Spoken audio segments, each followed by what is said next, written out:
I've I've lived through my own death many, many times in many different ways, whether it's being chased by an elephant or laying on the side of that time I had to wait 3 days just for a boat to come by. I would show up late to a semester because I was raising an anteater.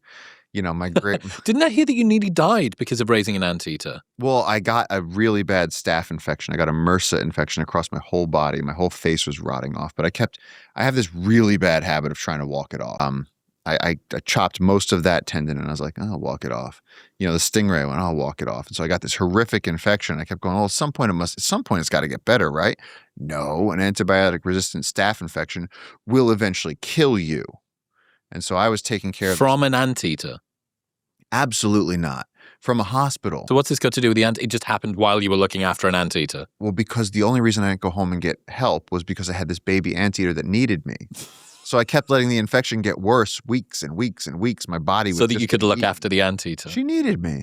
Yeah, I was 19 at the time, and I remember writing a journal entry to my parents and being like, goodbye, thank you for everything. The sweet life. Yeah, I really was sad. I also said, even if I live, I couldn't imagine I'd ever have a normal face. So I really thought it was the end. So I've lived through my own death many, many times in many different ways, whether it's being chased by an elephant or laying on the side of that time I had to wait 3 days just for a boat to come by. That's how remote in the jungle I was, and there was no one else.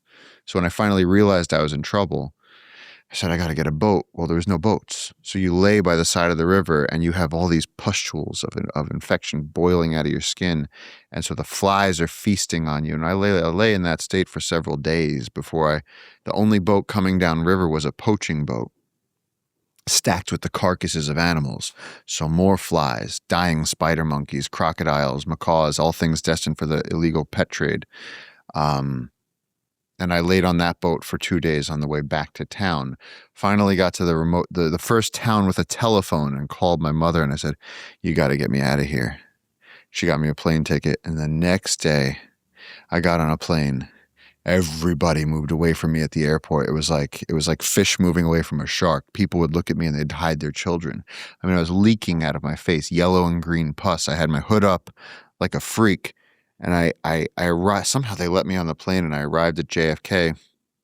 The Port Authority cop looks down and he goes, okay, Paul Rosalie. He goes, yeah, where were you traveling? He goes, holy shit, dude. He goes, what happened to your face? And I was like, that's why I'm home. I need to go to a doctor. And he just stamped it. He goes, go, go, go, go. He was like, please go.